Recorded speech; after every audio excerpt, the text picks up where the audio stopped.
Good day, audience. This is Mustafa Ahmed Mirchawala from Mirchawala's Hub of Accountancy.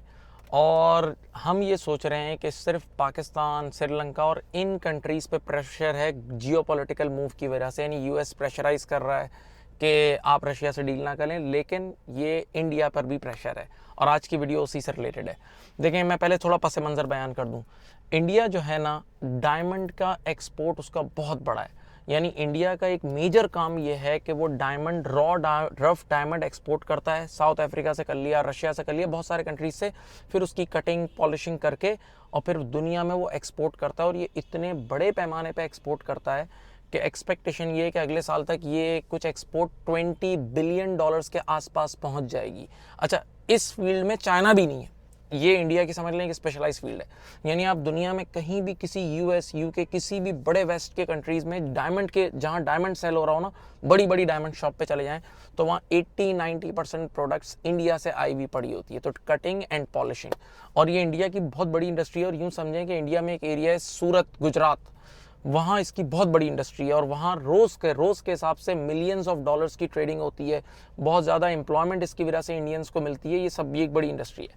तो अब recently क्या development हुई है कि यूनाइटेड स्टेट्स ने एक इंस्ट्रक्शन दे दी अपने सारे यूएस के ट्रेडर्स को कि अब इंडिया से जो भी डायमंड आएगा ना, तो सिर्फ उस डायमंड को देखें और ये पूछें कि इसका ओरिजिन क्या है। अगर उसका ओरिजिन रशिया से लिंक करता है तो वो डायमंड चुपचाप वापस कर दें। बोला हमें रशिया का डायमंड नहीं चाहिए। देखें, अब डायमंड रशिया से पहले इंडिया आता है, इंडिया से पॉलिशिंग कटिंग होती है, फिर वो यूएस जाता है। और यूएस, और जिस तरह पाकिस्तान से यूएस बहुत बड़ी एक्सपोर्ट होती है, इस तरह इंडिया भी यूएस को बहुत ज़्यादा एक्सपोर्ट करता है और स्पेशली डायमंड में बहुत ठीक ठाक एक्सपोर्ट करता है। तो अब देखें इस रिस्ट्रिक्शन के बाद होगा क्या। इस रिस्ट्रिक्शन के बाद इंडिया पे भी हिट आएगी और रशिया पे भी हिट आएगी। अच्छा, ये याद रहे कि इंडिया ये डायमंड जो एक्सपोर्ट करता है पहले रशिया से, जो रॉ या रफ डायमंड, ये साउथ अफ्रीका से भी कर सकता है। लेकिन साउथ अफ्रीका से आने वाला डायमंड बहुत महंगा होता है एज कम्पेयर टू रशिया, जो बहुत डिस्काउंटेड होता है। तो अब इसका अल्टीमेट हिट किसको लगेगा? एक हिट तो लगेगा रशिया को, तो बहुत बड़ी हिट लग गई। और इंडिया को ये हिट लग सकती है कि अब इंडिया को, जब इंडिया का रशिया वाला डायमंड एक्सेप्टेबल नहीं होगा, तो इंडिया बेशक साउथ अफ्रीका से या कहीं और से लेके कर देगा, लेकिन प्रॉफिटेबिलिटी में तो बहरहाल बहुत बड़ी हिट लगेगी। अच्छा, यहाँ एक चीज़ गौर से सुने। रशिया जो है ना, वो मेजर 3 चीज़ें एक्सपोर्ट करना चाहता है इंडिया को भी और दुनिया भर को। एक तो उनका नेचुरल गैस और ऑयल का है, सेकेंड उनका वेपन्स की इंडस्ट्री है, और तीसरा ये डायमंड इंडस्ट्री है। तो देखें, कुछ चीज़ों में तो रशिया ने अपनी बात मनवा ली, बेशक सैंक्शंस लगे हुए थे, लेकिन नेचुरल गैस दुनिया की एक इतनी बड़ी ज़रूरत थी कि उन्होंने कहा हम रूबल में ही बेचेंगे और सेल करेंगे। और आपने देखा कि रूबल की वैल्यू दिन ब दिन बढ़ गई। लेकिन डायमंड कोई ऐसी ज़रूरत तो नहीं है ना। तो अब देखें, यहाँ डायमंड में उसकी पिटाई हो जाएगी।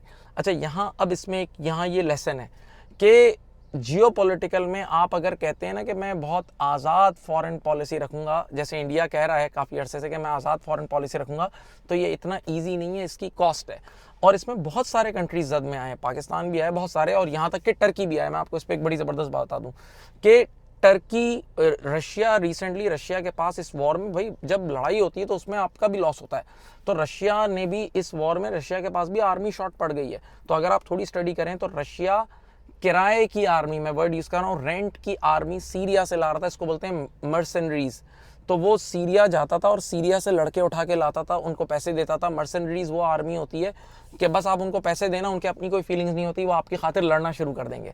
तो रशिया पास्ट में ये रिसेंटली ये काम कर रहा था कि सीरिया जाके वहाँ से आर्मी लड़के उठाता था और लाके यूक्रेन ड्रॉप करता था और उनको पैसे देके बोलता था हमारी तरफ से लड़ो। लेकिन बीच में एयर स्पेस यूज़ हो रही थी, किसकी? टर्की की एयर स्पेस। तो वही यूएस के प्रेशर में टर्की ने वो एयर स्पेस रशिया के लिए भी बंद कर दी है। रिसेंटली अगर डेवलपमेंट पढ़ें कि भाई हम आपको अपनी एयर स्पेस यूज़ करने नहीं देंगे। तो हम ये शायद सोच रहे हैं कि ये प्रेशर शायद सिर्फ पाकिस्तान पे ही आता है या श्रीलंका पे आता है। नहीं, ये बड़े बड़े कंट्रीज़ पे आता है। और अब देखें, जब ये प्रेशर इंडिया पे आया है, ये डायमंड की एक्सपोर्ट जो अब कट होगी, तो इससे इंडियन करेंसी पे भी प्रेशर पड़ेगा और वो पड़ना शुरू हो गया है। आप थोड़ा सा अगर नोटिस करें तो इंडिया की अभी जो करेंसी डिवैल्यूशन हुई है, नहीं, इंडिया का एक $1 इज इक्वल टू 77 या 77.5 इंडियन रुपीज़ तक पहुंच गया है। यानी हिस्ट्री में अब ये लोवेस्ट पे लग चुका है।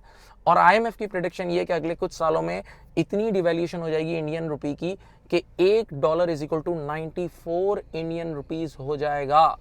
अच्छा, अब यहाँ पर हमारे लिए एक लेसन है। लेसन क्या है कि जो लोग बिजनेस करते हैं, अभी रिसेंटली जो हमने दुनिया में पिछले 2-3 साल में डेवलपमेंट देखी, तो भाई एक कंट्री से ट्रेड करना भी खतरनाक है, या एक साथ दो तीन कंट्रीज से भी आप ट्रेड कर रहे हैं जो सारे अलाइज हैं। जैसे आपको पता है यूनाइटेड स्टेट्स और यूरोप अलाइज हैं, ये लोग एक ही हैं। तो आपको अगर बिजनेस भी करना है, या अगर आपने इन्वेस्टमेंट्स करनी है, प्रॉपर्टीज बाय करनी है, किसी मुल्क की करेंसी रखनी है, तो वो भी इस तरह डिवाइड करके रखें कि ऑपोजिट पार्टीज के आपके पास हो, कि अगर एक पार्टी पे सैंक्शन लगी हो तो आप दूसरी पार्टी से रिकवर कर लें, राइट। तो अपना बहुत ज़्यादा ख्याल रखिएगा। उम्मीद है आपको ये बातें समझ में आई होंगी। मैं आपसे रिक्वेस्ट करूंगा कि हमारा चैनल सब्सक्राइब करें, और अगर ये सारी चीज़ें आप सीखना चाहते हैं, ये सारी जियोपॉलिटिकल चीज़ें, हमारे स्टॉक मार्केट के कोर्सेज हैं, बिटकॉइन के कोर्सेज हैं, तो आप मुझे कॉन्टैक्ट कर सकते हैं। अपना बहुत ख्याल रखिएगा। अल्लाह हाफिज़।